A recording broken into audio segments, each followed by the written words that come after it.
제가 지난주에 몇몇 글과 강의 영상들을 읽고 듣고 하면서 접한 분이 한 분 있는데요. 그분이 서울대학교 소화기내과 교수를 역임했던 정현채 교수입니다. 이분은 현재 만 70세이신데요. 방광암 진단을 받고 교수직에서 은퇴하고 2007년부터는 그 이전 은퇴 전부터죠. 2007년부터는 19년 차 죽음학을 강의하고 있는데요. 그간 이분이 강의한 강의가 800회가 넘었는데 강의한 곳들을 보니까 사찰 절에서도 했고 성당에서도 했고 신학교 우리 개신교 신학교에서도 강의하고 이렇게 800회가 넘는 강의를 했어요. 그러면서 그분이 2018년도 왜 우리는 죽음을 두려워할 필요가 없는가라는 책을 냈었고 최근에는 죽음, 삶의 끝에서 만나는 질문이라는 책도 냈는데 이 책의 내용을 제가 이렇게 정리된 내용들을 이렇게 읽어보니까 자살에 관련된 내용이더라고요. 자살하는 사람들에게 왜 자살을 해서는 안 되는지에 대한 과학적이고 어떤 합리적이고 논리적인 어떤 설득을 담아 놓았어요. 사례도 있고. 예를 들어서 정 교수가 강조하는 이 내용 중에 주목할 부분이 있는데 그건 뭐냐? 우리나라의 경우 자살률이 세계 1위다. 특히 10대에서 30대까지는 1위고 40대에서 50대에는 2위인데 1위는 이제 질병, 암이 1위이기 때문에 40대, 50대는 뒤로 밀렸지만 이렇게 많은 사람들이 자살한다는 거예요. 제가 예전에 그 퀘스천 마크를 하나 했어요. 우리가 광우병으로 죽진 않은데 촛불 들고 했잖아요. 저는 그렇게 나쁘다고 생각은 안 해요. 그 행동이. 그런데 반대로 한번 다른 생각을 해봐요. 그 광우병을 걸려서 소고기를 잘못 먹어서 그렇게 걸릴 수 있다는 위험에 우리가 분노했다면 담배 펴가지고 죽는 흡연으로 죽는 사망에 대한 분노는 왜 안 하느냐라는 퀘스천 마크가 있어요. 자살이 한 해에 죽는 교통사고에 죽는 사람들이 몇만 명 죽는다잖아요. 그걸 지금 상회하고 있다는 건데 그거에 대한 왜 분노를 안 하느냐. 그런 제가 퀘스천 마크를 갖고 있는 거예요. 우리 기독교인은 그런 생각을 해봐야 되지 않아요? 근데 이분이 이 죽음 삶의 끝에서 만나는 질문이라는 책에서 사람들을 자기가 이렇게 자살하는 사람들의 사례들을 이렇게 종합해 보니까 왜 죽느냐 하니까 깊은 절망감, 우울증에 빠져서 현실을 떠나고 싶다는 거예요. 왜냐하면 현실을 피하면 내가 이 고통에 세방될 것으로 생각하고 고통과 두려움, 인간관계에서는 느끼는 그런 그 스트레스 이런 것을 벗어날 수 있기를 기대하는 마음으로 자살을 선택한다는 거예요. 근데 이분이 정 교수가 뭐라고 하냐면 이들처럼 어리석은 착각이 어딨냐 이거예요. 왜냐? 이분이 기독교인이 아니에요. 자기가 소개를 가더라고. 자기 부인은 교회를 다니다가 중단을 했다고. 근데 교인이 아닌데 인생은 죽음으로 모든 것이 끝나지 않기 때문에 그 사람들이 자살하는 것이 어리석다라는 거예요. 그러면서 이에 대한 근거를 이야기하면서 그 대표적인 두 가지를 이야기 하나가 근사체험이고 하나는 삶의 종말 체험이에요. 이게 같은 의미인데 죽기 전에 일시적으로 잠깐 이 죽음을 살짝 경험하는 사례들이 있다는 거예요. 그러니까 제가 이게 이런 관련된 책을 제가 지난 주간에 보니까 유명한 미국의 1975년도에서 이렇게 발간한 무디라고 하는 박사가 이렇게 쓴 내용에는 그런 내용들이 쭉 사례들이 막 많더라고. 10여 년을 이 사람 분석했더라고 보니까. 근데 이 이 정 교수의 글에 보면 임종을 맞이하는 사람이, 이 근사체험이 뭐냐면 임종을 맞이하는 사람이 잠깐 세상을 떠나 가족이나 자기가 사랑했던 지인들을 만나는, 죽기 전에 잠깐 만나는 체험을 하다가 죽는 경우도 있다라는 거예요. 그러니까 이걸 어떤 학자들은 과학적으로 증명되지 않은 거다 이렇게 무시하고 이렇게 비판하기도 하는데, 그러나 이 사람은 이제 사례를 들어서 제시해요. 그 중에 사례 몇 이렇게 쭉 소개하는데, 그 중에 이제 제가 훅 두르는 게 누구냐면 유명한 애플의 창업자인 스티브 잡스 이야기를 하더라고. 그러면서 스티브 잡스가 췌장암으로 투병하다가 2011년에 죽었는데, 그가 죽기 전에 그렇게 가족들을 바라보다가 와우, 이 세 글자를 말하고 죽었다는 거예요. 근데 이 정 교수는 그가 뭔가를 보고 죽었다는 거예요. 뭘 봤는지는 모르지만 아마 이런 앞선 사례들을 통계를 보아서는 아마 자기를 그동안 사랑했던, 미리 죽었던, 전에 죽었던 자기 가족을 보지 않았을까, 그렇게 추정한다고 해요. 근데요, 그거 말이야, 그거 뭐 그 몽롱한 상태에서 그거 환상 중에서 볼 수 있잖아, 이렇게 또 지적하고 반문하는 사람이 있다 그래요. 근데 이분이 자료와 근거한 거, 앞서 제가 무디 그 박사의 그 글에 대한 내용들을 보니까 이걸 체험하는 사람들이요, 그 몽롱한 상태에서 체험을 결코 하는 게 아니라는 거예요. 어떻게 했냐면 정신이 명확하고 분명한 그 분별력을 가진 상태에서 느끼는 체험이라는 거예요. 사랑하는 성도 여러분, 앞서 이 정연채 교수의 이러한 근사체험은 반박한 아까 그런 학설도 있고, 과학자들이나 의학자들이 그런 논리에 맞지 않다 뭐 이렇게 지적도 해요. 그리고 또 꼭 이 표현이 성경적으로 꼭 옳은 것이라고 말할 수는 없어요. 그러나 이분의 이야기에는 뭐가 있다라는 거예요? 사후세계가 있다라는 점을 이야기한다는 거예요. 뭐 예를 들어서 뭐 영매 뭐 이런 주장하려고 그런 뜻이 아니라, 뭐 예를 들어 뭐 사랑과 영혼의 뭐 그 영화에 보면 그거 뭐 이렇게 하는 게 있잖아. 그거는 사실은 비성경적인 부분이 있거든요. 그런 걸 주장하는 게 아니라 사후세계에 대한 우리가 준비가 있어야 됩니다. 이분이 하는 말씀 중에 이런 게 있어요. 자기가 자기 친구들 중에 만나면 이렇게 대화를 해보면 겉으로 말을 안 할 뿐이지 이제 속마음을 이렇게 드러놓는 걸 들어보면 죽음을 다 두려워합니다. 그래서 죽음 이후에 사후세계가 있다고 이야기하는 기독교인들을 자기 친구들도 있다는 거야. 그래서 물어보면 그들도 두려워한다. 왜냐? 자기가 믿는다고 말을 하지만 믿지 않는 거라는 거지. 거기에 우리의 오늘 질문이에요. 나는 어떤가? 사랑하는 성도 여러분, 우리 기독교인의 삶이나 인생 모든 삶을 가리켜서 흔히 나그네 인생이라고 표현합니다.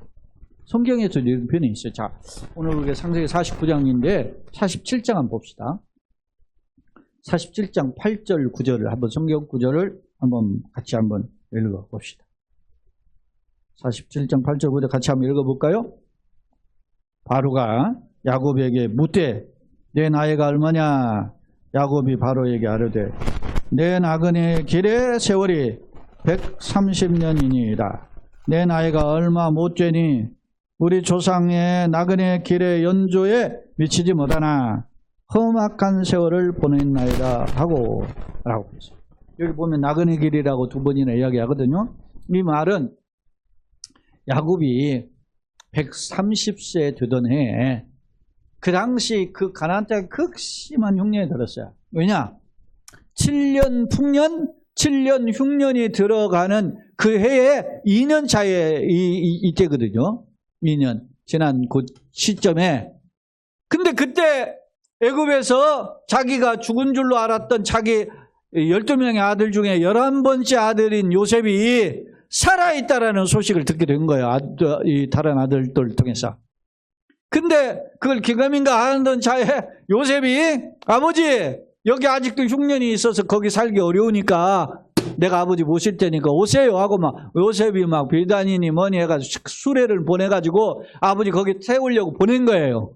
그래서 야곱이 11번째 아들 요셉이 애굽의 총리가 되었다는 말을 듣고 그걸 두고 이제 힘을 내서 애굽에 간 겁니다. 갔더니 애굽의 왕이 누굽니까? 총리 위에 바로 한 명이 있잖아요. 바로가 물어보는 거예요. 바로 왕이 제가 지긋한데 내 나이 몇이냐 물어보니까 내가 나그네 인생길을 살다가 130년 살았는데 험악한 인생길을 보냈습니다 라고 대답을 하는 장면이 나와요. 그러니까 이 야곱의 자기 정체성은 내 인생길은 뭐라는 거야? 나그네 길이라는 걸 알고 있었다. 응?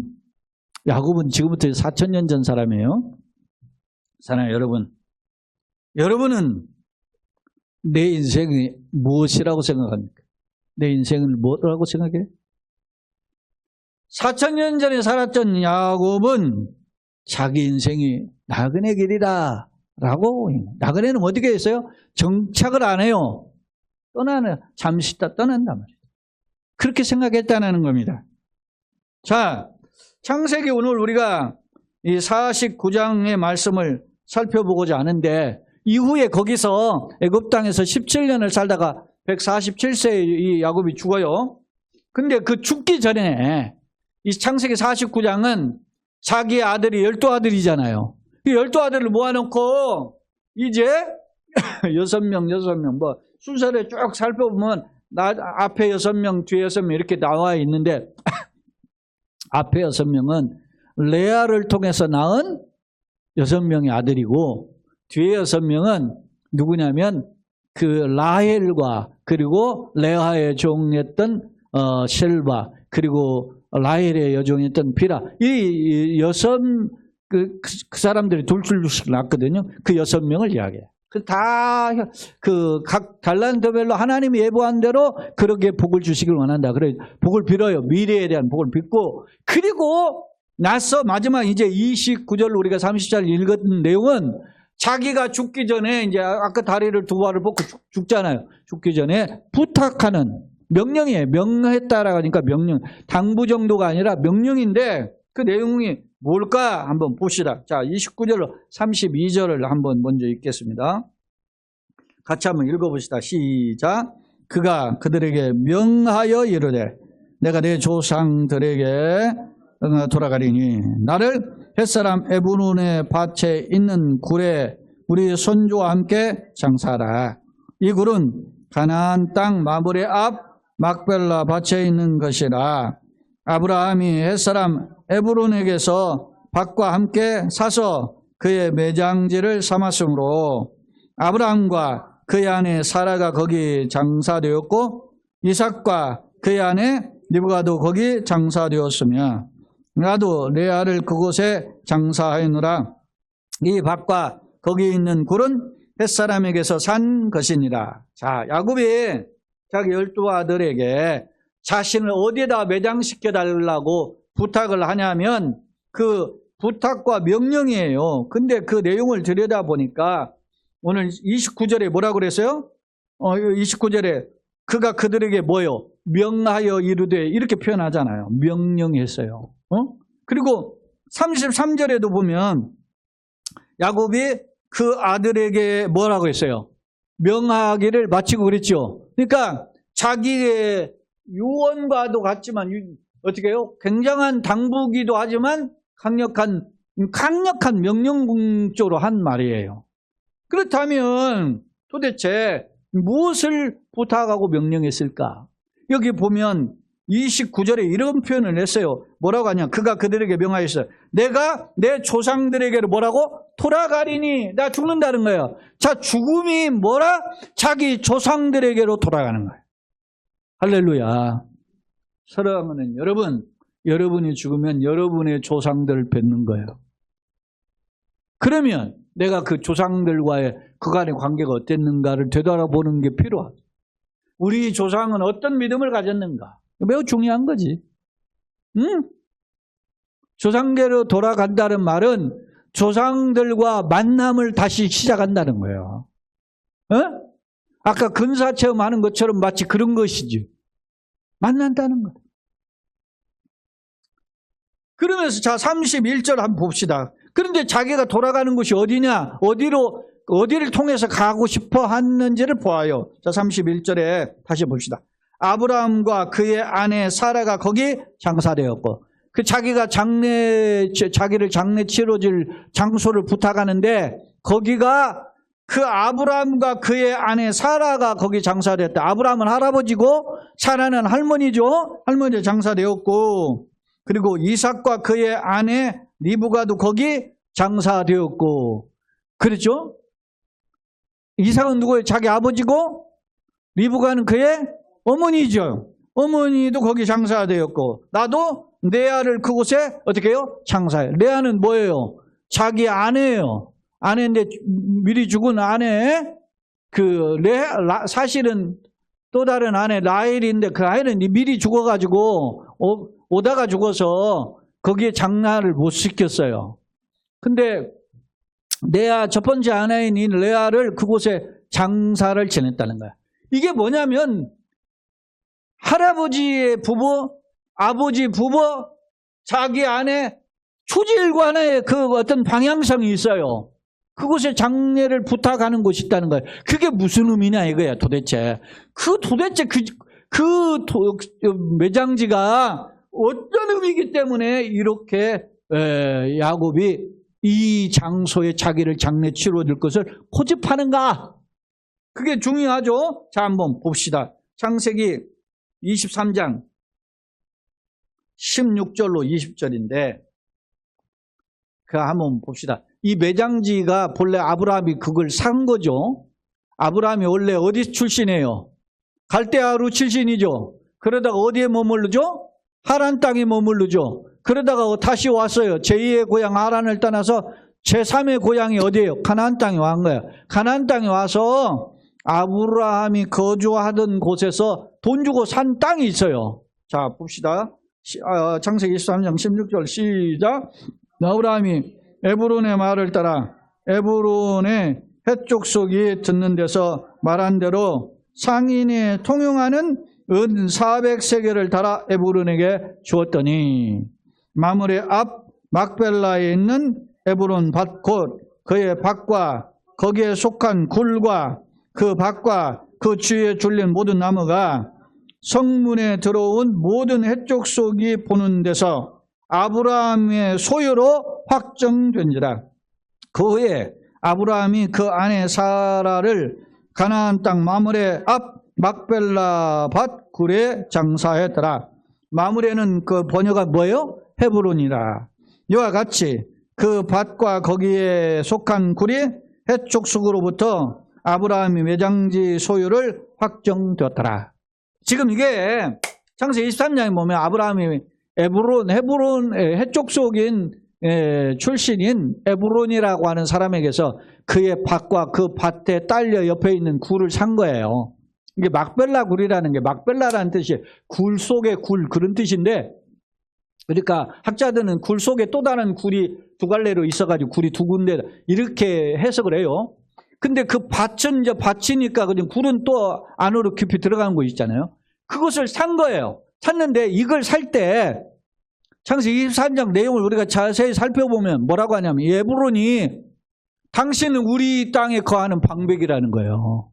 그러니까 이 땅 그냥 제가 드릴 테니까 그냥 가져가시라고 줬어요. 기부하겠다는 거야. 그랬더니 아브라함은 절대 그렇게는 안 된다는 거예요.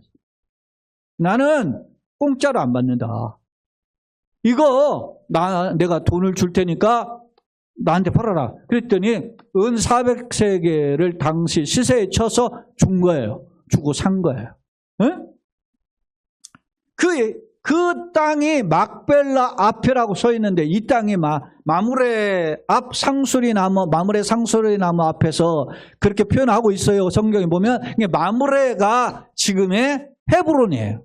헤브론은 지금의 예루살렘의 남쪽으로 30km 떨어져 있는 고대 지역에서는 이곳이 굉장한 성읍이었어요. 응? 이 헤브론은 헷족속이라고 했잖아요. 헷족속. 히타이트 족속이라. 이게 히타이트 족속이 유프라테스 강, 티그리스 강의 상류 유역에 그 큰 큰 문명을 형성하고 있었던 족속이 히타이트 족속이에요. 해족속이에요. 근데 그 족속이 얼마나 강력했냐면 지금의 터키까지 그리고 가나안 땅까지 흩어지면서 정복을 했던 거예요. 근데 그의 일부분이 이 가나안 땅까지 온 거죠. 왜? 가나안 땅에 어떻게 해요? 적과 꿀이 흐르는 땅이니까 그럼 서로 좋은 사람, 힘센 사람이 차지하는 거죠. 그런데 그 땅에 아름다운 땅을 나중에 이게 가나안 땅 12지파 분배할 때 이 땅 누가 차지해요? 갈렙이 차지하죠. 갈렙이. 예? 근데 유다 지역의 땅이 됐다는 말이죠. 근데요, 이 땅이 이런 유명한 땅인데 이 아브라함이 이걸 돈 주고 400세겔이라는 돈을 주고 이스라엘이 그 화폐가 세켈이잖아요. 세겔. 그걸 샀는데 왜 그렇게 샀는가? 이건 단순한 매장지, 묘지가 아니라 아브라함이 그토록 하나님이 지시하시는 땅에 그 땅을 얻기를 원했는데 주변에 사람들이 많죠. 어? 센 사람들이 많죠. 그러니까 아브라함이 말이지 가뭄 들어서 피신도 하고 어떻게 해요. 막 우물을 파면 뺏기기도 하고 이런 상황이 벌어지잖아요. 그런 상황에서 당당히 하나님이 나에게 주신 기업이다. 할렐루야. 아멘이십니까? 여러분이 어느 직장을 들어가든지 아니면 가정을 꾸린다든지 아니면 여러분 이사를 한다든지 아니면 사업장을 세운다든지 이럴 때 하나님 앞에 첫 번째 예배를 드리는 거 뭐예요? 당당하게. 이건 하나님이 정당하게 나에게 주신 기업입니다. 할렐루야. 이게 있어야 돼요. 네? 이런 복음의 정신이 있어야 된다니까. 이게 무엇과의 관계예요? 하나님이 약속하신 땅을 내가 누구한테 그냥 어떻게 해서 그냥 얻어보는 게 아니라 당당하게 내가 샀습니다. 라고 하는 강력한 소망의 표현이에요, 이게 매장지. 이 막벨라 굴은 아브라함에게 있어서는 잊지 못할 감격인 거죠. 근데 그 감격이 누구에게? 그의 아들의 가정에, 이삭의 가정이죠. 그리고 그의 손자인 누구에게? 야곱의 가정까지 이어져요. 할렐루야. 그러면서 자기가 부탁을 하는 거. 내가 아들 요셉 만나러서 와서 가뭄 때문에 와서 이곳에 와서 17년 살다가 죽고 떠나가지만은 나 거기에 가서 묻히고 싶다. 할렐루야. 이게 얼마나 응? 너무 중요해. 자, 오늘 다시 보세요. 43장, 49장, 우리 본문 31절. 다시 읽어봅시다. 그게 어떤 의미인지 자 보세요. 아브라함과 그의 아내가 사라가 거기 장사되었고 이삭과 그의 아내 리브가도 거기 장사되었으며 나도 내 아를 그곳에 장사하였노라. 그래요. 할아버지, 할머니, 아버지, 어머니 그리고 자신의 아내까지도 그곳에 다 장사한 이유는 내가 하나님의 언약을 붙잡는 신앙의 가문이다. 할렐루야. 신앙을 물려주고 물려받는 게 하늘의 별 따기처럼 어려워. 여러분, 내 가족들, 내 설득해서 내가 예수 믿게 하는 건 쉬운 일 같아요? 진짜 어려워요. 어려워요. 여러분, 내가 목사지만, 우리 형님이, 우리 큰 조카 이름이 찬양이에요. 둘째 조카 이름은 제가 이름을 지어서 부탁하더라고. 동생이 지어주소. 그래서 이름을 지어줬어요. 그래서 한빛이라고. 네? 그래서 그것은 제가 졌는데, 큰 조카 이름은 자기가 지은 거야. 찬양이. 이름이 찬양이에요. 하나님을 찬양해. 자기가 음악 달란트를 가지고 하나님께 영광 돌리겠다. 그렇게 해서 하나님 헌신한 사람이에요. 근데 그냥 뭐 세상 뿌리, 돌뿌리, 바위 뿌리 부딪혀가지고서나 그렇게 하잖아. 그러더니 한동안 지금은 많이 달라졌는데 저한테 막 저 있는 데서 목사 요각도 하고 그랬어요. 그러니 제가 형님한테 예수 옛자도 안 꺼낸 거야. 우리 동생. 근데 나중에 들여보면 야, 목사는 우리 동생 같은 목사가 진짜 목사야 이러고 다닌다는 거야지. 응? 저 앞에서는 그렇게 욕을 했는데 왜냐하면 복음에 대한 막 엄청난 네거티브한 그런 상황 상처들을 받아가지고. 사랑하는 여러분, 가족 전도가 어려워요. 여러분, 99을 잘해도 한 번 잘못하면 그게 허물이 되기 때문에 어려워. 그래서 내가 성격이 좁습니까? 여러분 스스로를 생각해 보세요. 내 성격이 좋냐고. 어려워요. 내 성격이나 지식이나 설득으로는 누구에게도 영향을 줄 수가 없어요. 오직 은혜가 부어져야 돼. 믿습니까? 그렇게. 그런데 여러분 보세요. 아브라함, 이삭, 야곱에 이르기까지 3대가 여러분 이게 무슨 뭐 글로 적어준 거 아니에요. 그 당시는 신앙이 무슨 신앙이에요? 구전 신앙이에요. 구전. 입에서 입으로 전달된 신앙이다. 글로 전달된 것이 아니에요. 지금부터 4,000년 전이에요. 근데 그 신앙이 유지되고 있다. 놀라운 거죠? 자, 한 번 더 봅시다. 창세기 47장 29절로 3. 이 말을 하기 전에 그 당시 12명의 아들 중에 11명째 아들 요셉이 실세잖아요. 왜? 그 당시 애굽의 총리 대신이고 제일 잘 나가는 막강한 힘이 있는 아들이야. 그 아들에게 부탁하는 장면이 있어. 47장에. 47장 29절로 31절. 한번 같이 한번 읽어보시죠. 시작. 이스라엘은 야곱을 가리켜요. 야곱의 또 다른 이름이 이스라엘이잖아요. 이스라엘이 죽을 날이 가까우매 그의 아들 요셉을 불러 그에게 이르되 이제 내가 네게 은혜를 입었거든 청하노니 내 손을 내 허벅지 아래에 넣고 인애와 성실함으로 내게 행하여 애굽에 나를 장사하지 아니하도록 하라. 내가 조상들과 함께 눕거든 너는 나를 애굽에서 메어다가 조상의 묘지에 장사하라. 요셉이 이르되 내가 아버지의 말씀대로 행하리이다. 또 야곱이 또 이르되 내게 맹세하라 하며 그가 맹세하니 그 이스라엘이 침상머리에서 하나님께 경배하니라. 자, 이 맹세가 이루어지니까 경배해서 하나님께 침상머리에서 하나님을 찬양했. 그 맹세를 아들 요셉 11번째 아들 요셉에게 내 허벅지 아래에 넣고 그렇게 했어요. 이 허벅지라는 말로 우리가 번역을 했는데 이 허벅지라는 단어 야레크라는 히브리어는 그게 뭐냐면 흔히 이게 부드러운 다리, 넓적 다리 이렇게 표현하지만 이게 남자의 성기를 가리켜요.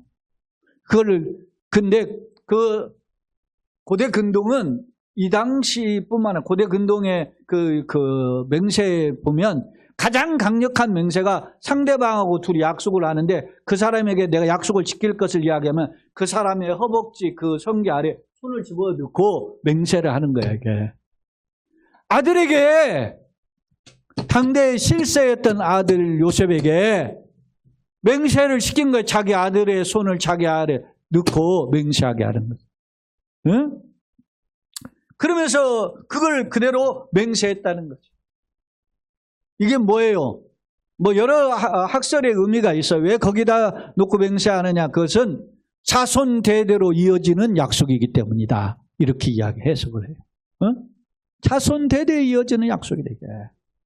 그 맹세가 이어지니까 이 죽을 살동하는 그 야곱이 일어나 가지고 침상에서 하나님께 경배했다잖아요. 얼마나 이 매장지에 자기가 묻혀서 가고 싶어 했는지. 그러니까 여러분 생각해 보세요. 17년을 아들 덕분에 호의호식하면서 풍요와 행복을 누렸지만 야곱은 정작 행복한 사람이 아니었다는 거예요. 하나님이 약속하신 땅을 가고 싶어 했지. 이 대목에 우리가 기독교인들 정신을 차려야 돼요.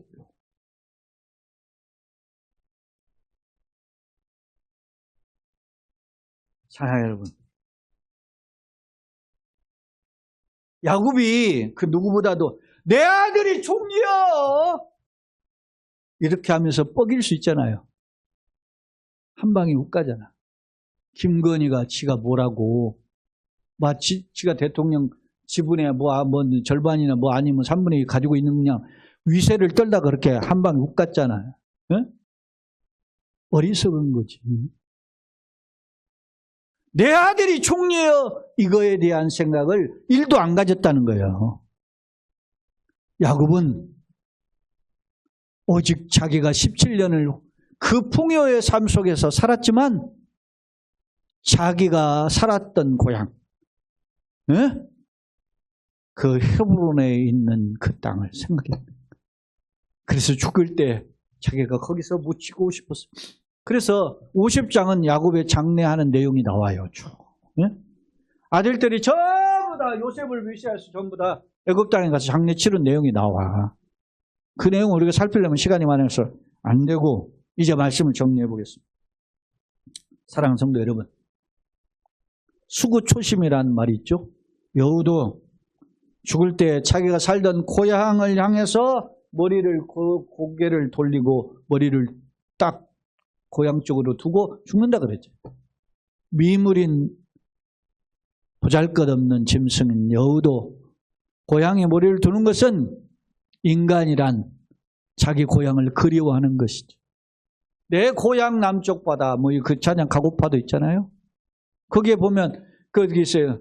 그물새 그 동무들 고향에 다 있는데 나는 애호이다가 떠나 살게 되었는가. 돌아가자 돌아가 그러잖아요. 그게 인생이야. 그런데 여러분, 야곱은 자기의 고향을 생각했어요. 근데 여러분, 마치 정연철 교수가 말한 근사체험처럼 나그네 성도가 가야 할 고향을 바라보는 것이 지혜인데, 그러고 한다면 얼마나 좋겠습니까마는 우리가 예측 불허로 큰 사고도 당하고 그러잖아요. 엊그제도 보니까 부천에서 지역에서 몇 명인가 쓰러졌잖아요. 그 중에 젊은 친구도 죽었던데, 그거 참 안타깝더라고. 근데 여러분요, 우리가 미리 살아있을 때, 정신이 온전할 때, 내 약속의 땅을 바라보는 지혜가 필요해요. 자, 이 아브라함과 이삭과 야곱이 어떤 마음으로 살았느냐를 히브리서 신약의 예수님 후에 약 한 40-50년 전 후에 신약의 그 고난을 당하는 성도들에게 편지를 썼던 게 히브리서인데, 그때 그 히브리서 기자가 평가하는 내용이 있어요. 자, 한번 봅시다. 히브리서 11장 13절로 16절. 그거 같이 한번 읽어봅시다. 13절로 16절. 이 사람들은 다 믿음을 따라 죽었으며 약속을 받지 못하였으되 그것들을 멀리서 보고 환영하며 또 땅에서는 뭐라고 했냐면 외국인과 나그네임을 증언하였으니 그랬어요. 외국인 나그네 또 나오죠, 신약성에. 그 다음에 14절 히브리서 11장 14절 보면 그들이 이같이 말하는 것은 자기들이 본향을 찾는 자임을 나타내요. 자기들은 본래 고향을 찾고 있는 사람들임을 나타냅니다. 자, 그런데 그 본향이 어딘가 이제 15절에 이 설명해. 그들이 나온 바 본향을 생각하였다. 나온 바 본향 어디예요? 아브라함의 경우는 하란도 있고 갈대아우르도 있죠. 그죠? 그런 이였다면 돌아갈 기회가 있었으려니와 그들이 이제는 더 나은 본향을 사모하니 곧 어디에 있어요? 하늘에 있는 것이다. 이러므로 하늘의 고향을 사모하니까 16절 이거 놓치지 마세요. 16절. 그럼 곧 하늘에 있는 것. 이러므로 하나님 뭐라고 했어요? 그들의 하나님이라 일컬음을 받으심을 부끄러워하지 아니하시고 그들을 위해서 한 성을 예비하셨느니. 한 성, 천성이지 천성. 요한복음 14장에 보면 제자들이 예수님이 죽기까지 따르겠다고 하면 따라해. 그중에 베드로가 대표적으로 그렇게 하잖아요. 그러니까 네가 나를 3번 나를 부인하는데 그렇게 하고 너 못 따라온다 그러잖아요. 그러니까 이 얼굴이 막 사색이 돼가지고 걱정이 근심 가득해. 그때 요한복음 14장 1절에 너희는 마음에 근심하지 말라 하나님 믿으면 또 나를 믿어라 이렇게 하시면서 내가 너희를 위하여 처소를 예비하러 가느니 처소가 예비되면 다시 와서 너희를 내가 그것을 인도하리라 그랬더니 주께서 가시는 길이 어디입니까? 그러니까 아버지를 보여주소서 그렇게 하니까 내가 곧 길이요 진리요 생명이 나로 말미암지 아버지께로 올 자가 없다 이야기하잖아요. 예수님이 어디를 예비하러 가셨어요? 천성을 예비하러. 그 성이 예비되면 다시 오는 거예요. 집으로 얘기하면 천당이고 성으로 이야기하면 천성이고 나라로 이야기하면 천국인 거예요. 믿음의 조상들이 그 본향을 바라. 그러니까 이게 뭐냐면 막벨라 굴은 헤브론에 있는 막벨라 굴은 뭐라는 거예요? 천성의 샘플이야. 할렐루야. 여러분이 천성을 바라보되 안 보이니까 현상의 속에서 있는 곳이 샘플이 있어야 돼. 믿습니까? 그래서 여러분을 위로하는 곳이 신앙의 초소인 그 예배당 교회가 될 수 있어야 되고 여러분의 가정이 그런 샘플이 돼요. 할렐루야. 내 가정이 왜 행복해야 되는 이유가 거기 있는 거예요. 왜 행복해야죠? 여러분 어떤 중학교생 1학년짜리가 핸드폰 안 사준다고 안 바꿔준다고 불질러 버렸잖아. 그게 엊그제 기사에 나왔던데? 그 왜 그래요? 걔는 그게 보이는 게 천국이야. 핸드폰이.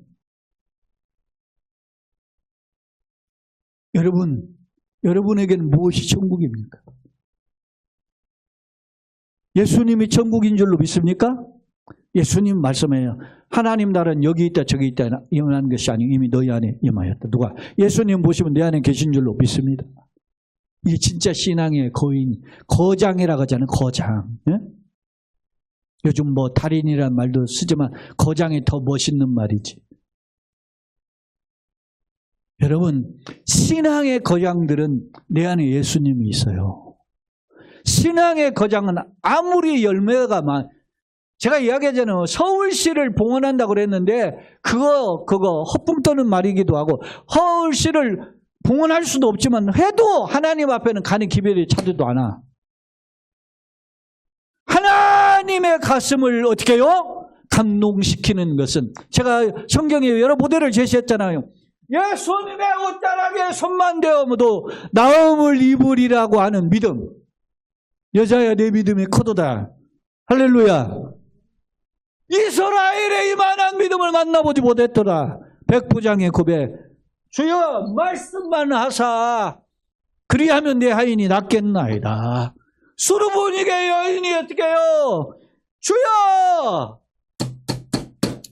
종들도 주인의 상에서 떨어지는 개들도 주인의 상에서 떨어지는 부스러기를 먹나이다. 개 취급을 당해도 주님의 은총을 바라본 사람. 그런 사람이 믿음이 큰 사람이에요. 현실을 사는데 막벨라 굴을 바라보면서 하나님 나라를 소망하는 게 진정한 믿음의 거장이라니까. 무슨 사이즈 크고 무슨 위대한 사람이 있다고 그것에 속지 말아라 말이에요. 내 안에 예수님이 있으면 내가 위대한 믿음의 사람인 거야. 그래서 예수님이 계신 걸 확인하는 작업이 필요한 거예요. 여러분 기도하려면 누굴 만나요? 예수님 만나려고 하는데 안 만나줘요. 그게 눈 감으면 바로 예수님이 보입니까? 안 만나줘요. 왜? 잘 알잖아 우리가 스스로. 내가 얼마나 냄새나고 교만하고 얼마나 내가 유선적인지. 그러다가 급해서 한번 하나님 찾는 것뿐이지. 그러니까 내가 위선적이고 교만하고 나태한 이런 허풍인 쟁이를 어떻게 해요? 주님 앞에 만나기 전에 내려놓아야 될 거 아니에요. 의복을 갈아입는 거예요. 영적 의복을. 냄새나는 의복을 내려놓고 주님의 옷으로 갈아입는 작업이 기도예요. 그 기도할 때 어떻게 해요? 주님 나를 불쌍히 여겨달라고. 내가 냄새나지만 다시 한번 주님을 보고 싶습니다. 그 감격 속에서 거하고 싶은 그 작업이 기도인 거야.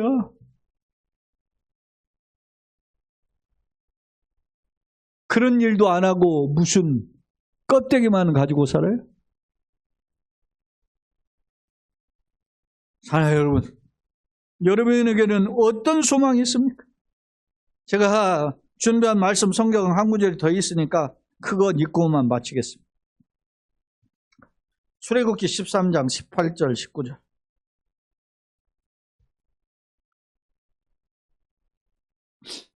자, 출애굽기 13장 18절 19절 같이 읽어봐요.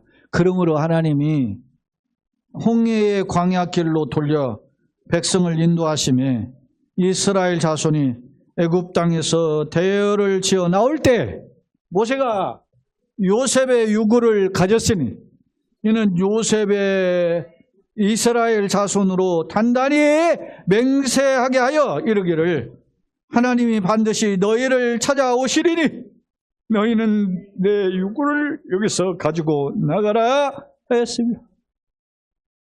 애굽의 총리 대신이 되어서 화려한 인생을 보냈던 요셉, 그가 죽어서 자기 정조 할아버지, 자기 할아버지 이삭, 자기 아버지 야곱뿐만 아니라 그들이 묻혔던 그 땅에, 약속의 땅에 나도 묻혀. 요셉이 17살에 그 땅을 떠났던 사람이에요. 110세를 살다가 죽었어요. 요셉이. 그러니까 얼마를 사는 거예요? 애굽에서 90년 넘는 세월을 세상에서. 그런데 오매불망 90년 넘도록 정조 할아버지가 묻혔던 땅, 할아버지가 묻힌 땅, 아버지가 묻힌 땅, 자기가 아버지 장사를 치고 왔잖아요. 그 땅에 자기도 가고 싶어서 그 후손들에게 부탁한 거예요. 내가 언젠가는 모르지만 하나님이 우리를 이 땅에서 불러내실 텐데 내 뼈라도 가지고 가라.